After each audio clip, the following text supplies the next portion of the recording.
Hey, everybody. Thanks for joining us and sticking around with us throughout that last break. You're listening to Miami Hurricanes Watch with Mike McCoy.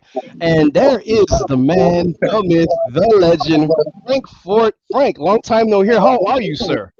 I'm very good, Mike. Thank you. Before we go any further, I always wondered about that phrase, the man, the myth, and the legend. Can you be all three? If you're a real man, then you're not really a myth, You're not really a myth. You right? know what, Frank? Thank you. Because I never thought about it that way. I never thought about that. So I'm going to have to reevaluate the next time I use that phrase. But thank you. How's everything going? It's been a long time since I've heard from you. Yeah, it's going well. We're right in the middle of football season, something we Yes. all wait for, we all love, and we all have our ups and downs and Yeah. Tell me about disappointments it. and heartbreaks and good times. So it's definitely a roller coaster. Tell me about it. Miami fans going through that right now. But for anybody that's not aware, Frank has been holding it down and doing his thing up in the Boca Raton area, and he's been the voice of FAU for quite some time. And so the reason he's on this show is because for those of you that probably don't remember, Frank called a good amount of Miami Hurricanes football games over for Sun Network back in the day in the Butcher Davis era, and saw a transition to one of the greatest teams or the greatest team in college football. He was there for that, for the Dan Morgans, the Santana Mosses, the Reggie Waynes. He saw them. He saw the pups grow up, and I'm kind of liking that era to this one. So that's why he's here, and I think it was a good fit. But before that, I just want to ask you really quick: how are things looking over in Owlland? Well, we've had our share of heartbreak. We're 2-4 going into our homecoming game this weekend. We had a very difficult loss at Purdue. We lost on the road to a Big Ten team by 2 points when we had a lead touchdown in the fourth quarter taken off the board on a misapplication of a rule, a low block rule that was misapplied by the officiating crew. They later apologized, but again, after the fact, there's nothing you can do. We wind up losing by 2. And then last weekend at North Texas, I think Miami fans can maybe relate to this in terms of production by a certain position group.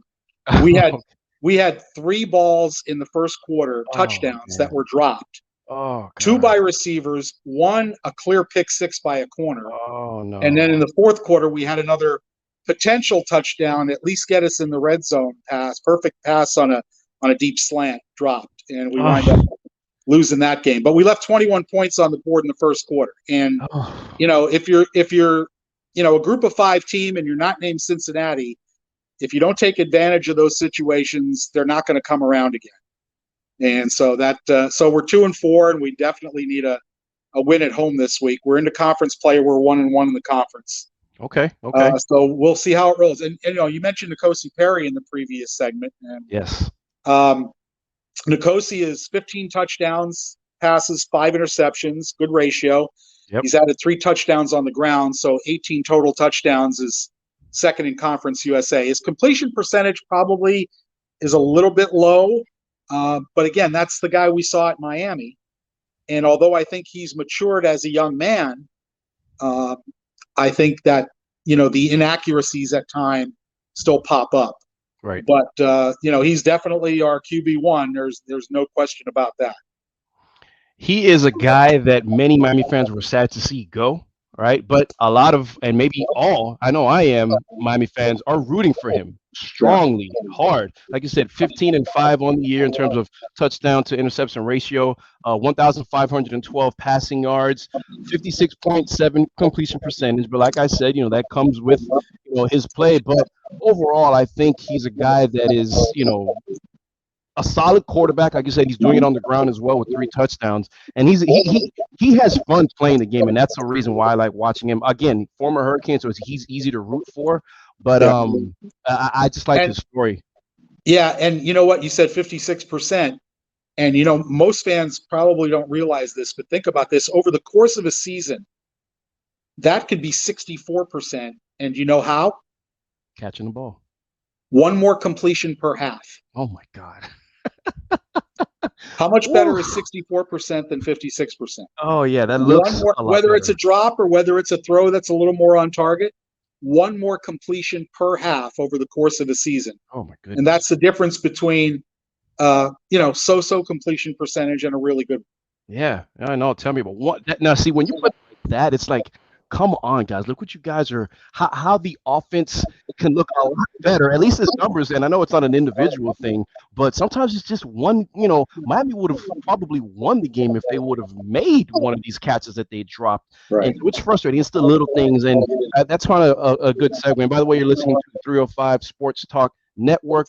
Miami Hurricanes watch with Mike McCoy and Frank Forte, voice of FAU Owls, but for a long time was calling games over on Sunsport for the University of Miami Hurricanes. Some epic games. Called that UCLA comeback Yeah. back in the day where Edge was running wild. So I remember that game like it was yesterday. Just so your listeners and viewers have a time frame, Mike. Back in the day, it was Sports Channel before they Sports went to Channel. Fox Sports Sun and Fox Sports Florida. Right. So I did the games with first John Congemi for 6 years. We started in Yes. 1996. Wow. First 6 years with John. Then it was Dave Heffernan, the former offensive tackle, I did games Uh-huh. with, and we finished up in 2006. So I did those 96 to 06, and those Wow. were 10 pretty remarkable years. And I Yes. still see some clips from time to time on Twitter uh, Uh-huh. that have a bunch of my calls on it. And Yep. man, is that nostalgic? It, Because it you is. mentioned it. I mean, I saw all those young dudes grow up, and Dan Morgan I've seen a couple times the past couple years. He comes to our pro day at FAU. Cool. I see Alonzo Highsmith. When he was working in the NFL, he's now at Right. UM, but he would Right. come to our pro days or our practices. So yeah, I see those guys from time to time. That's awesome. That's awesome. I'm glad you brought that up, and that's an awesome way to segue into kind of what I want to discuss now. Because, like I said, you saw firsthand when Butch took over and the struggles that he had to endure, whether it be recruiting, whether it be molding young men, or convincing guys that probably had other options, but they decided to come to Miami. We're talking about the Ed Reeds of the world, the Reggie Wayne, Santana Moss, some big time names, some of them going on to be the best at their position in the NFL, Hall of Famers. And they came to Miami. They fought it through. And I think it's similar right now because I liken Mario Cristobal, and I know it's early, but there's still some things that I see. I liken him to Butch Davis. Number one, he was here when Butch was coaching, right? Recruited for Right. his teams, and then he learned from some of the best. I consider Butch to be one of the best coaches in Miami history because of what he did, and then he goes on and learns from Nick Saban. So, tying it all together, being that you saw that, and Miami struggling right now, 2-3 on the season, losing to teams that they probably should beat. How can you kind of relate the two? I don't know if you can see Miami is holding it down recruiting wise, right? Yeah. Mario knows Well, what he that's wants. the lifeblood. That's where you got to win. Now the transfer portals change things, Right. but you still have to build your roster with high school kids, the foundation of your roster. Butch, you can say whatever you want after he left about his career, but he had a vision and he convinced those guys, the guys you mentioned, to come to And like 97, that was my second year doing games. And I also did the television show back for back then too. So I did Butch's TV show. Uh-huh. And 97, they went 5-6 and they Yeah. lost 47-0 at Florida State. Yeah. So, that was the valley. And they climbed out of that valley, and it took a couple of years. Till in 2000, they probably should have been in the national championship game. Had the early season loss against Washington, and Right. that, then they went undefeated the next year, and the next year until Yeah. The Ohio State the game. Fiesta Bowl. That We say Fiesta that Bowl in does hushed not tones, treat right? us well. Yeah. To say that in hushed tones, but I mean, it was a remarkable building job. And sometimes I look back at those games. When you're broadcasting the game, sometimes you're caught up in the moment, Right. and you don't see the big picture. And the amount of talent Oh my God. Yeah. was just. I mean, I remember in 2000, Frank Gore would come in the fourth quarter of blowout games. He was the number 4 running back. Yeah.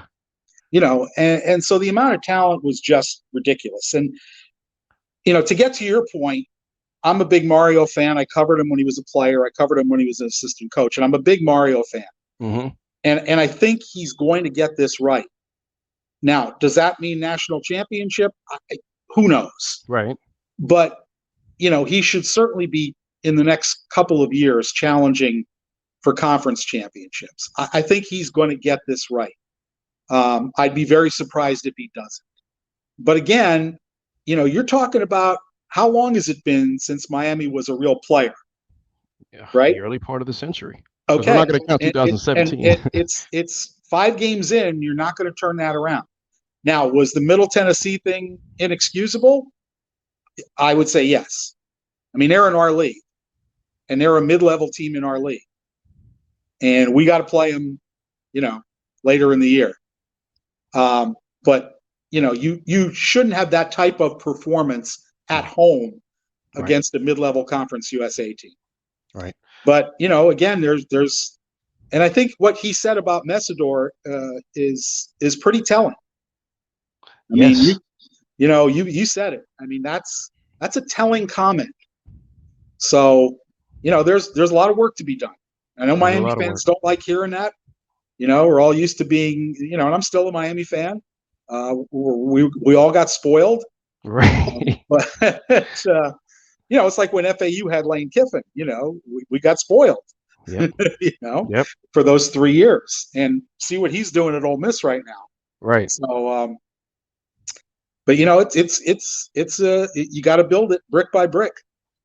You got to build it, and like you said, you can't put up the prefab and hope it stands. Thank you, and I'm glad you're saying that, because a lot of people, and I was kind of, sort of, maybe guilty of that myself, kind of drinking the Kool-Aid and just thinking microwave, success and, quick like that. But then I kind of had to pull back. And although Mario inherited a roster that was like, the cupboard wasn't completely bare. Manny Diaz didn't leave the cupboard like, oh my God, what am I coming to work with? But that culture that you spoke of, like you said, it's from early 2000s to now. There's something, there's a stance there, and it's probably worse now than it was in the beginning of the century, that something isn't right. The culture's not there, and that's going to take a while to build. Well, I always go back to this, Mike, and on the great teams, the players took ownership. Thank you. They almost didn't need the coaches to tell them, hey, you got to do this, or you got to do that, or this guy's not practicing hard enough. The players didn't wait for the coaches to do that. They did it themselves. Kevin Patrick is on our staff at FAU. He's our defensive line coach. And he talks all the time about that stuff. It's like, we didn't wait for the coaches to correct something. We did it ourselves. And he talks about, he and Rusty Medeiros were, the closest of friends. But these guys would get in fistfights at practice because, somebody wasn't doing the right thing. Right. But the best teams are the one where the players are invested and have ownership in the culture of the program. The coach can set it, but if the coach is always having to do the corrections, then that's not good enough. Right. I'm glad you said that, because I'm big, and I've taken a lot of heat for it, but I don't care. I mean, it's an opinion that I have. And I think if you ask any coach, because I'm a very players play, coaches coach type of guy, right? I am too. And I get it. I'm not saying that players are 100% to blame. I mean, I just don't feel that way. I think coaches, there's part, that coaches have in a game that maybe, that was a questionable call or whatever the case was. But at the end of the day, like you said, Kevin Patrick knows a certain type of way. That's how you win, and that's what's missing at Miami. That accountability. That if I have to tell you how to do something that you love, then I think we have a problem. And Bobby Bowden, every time he was asked before he played Miami, coach, what are you doing to get you guys mentally ready for the game? The first thing he'd say is, I don't have to tell them anything, because if they don't know the importance of playing Miami, then they shouldn't be here. Right. And that's exactly what I like in this situation right now. Yeah. Exactly right. I mean, we saw it the last couple of years, guys would go out and not make plays that were there, and they were starting the next week. And that, that didn't happen in the past. Yeah, that's frustrating. That's what accountability is. So what I'm going to do, and I hate to have done this to you, but first of all, I really have to thank you, because I know it was kind of short notice that I'll come on the show, no problem. From the bottom of my heart, thank you so much, because love hearing your voice, love hearing your stories going, back in the day from 96 to 06, and how you talk about the team. You're a great storyteller, and I appreciate that. But I do have another guest in this segment. So the next time, hopefully it's not the last time, the next time that we come on the show, I'll make sure that we get you back on time. All right. Well, if I in a could, long real time. quick, Mike, if Yes, I know I'm please. talking to mostly Miami fans, but if you want Hmm. to check out Nicosi's progress and what's going on Yes. at FAU, Thursday mornings and Saturday mornings, 11:30 a.m. on Valley Sports Florida, inside the Owlsboro TV show. Thank you for that. Thank you for that. And you heard him there from the voice of the FAU Owls. And do us a solid and go ahead and put one in for Middle Tennessee State. Go ahead and hang 50 on Oh them yeah. for Miami fans, please. Well, that's probably gonna. They're all important from here on out for FAU. So that's going to be an important one for us on the road in beautiful Murfreesboro. There you go. There you go.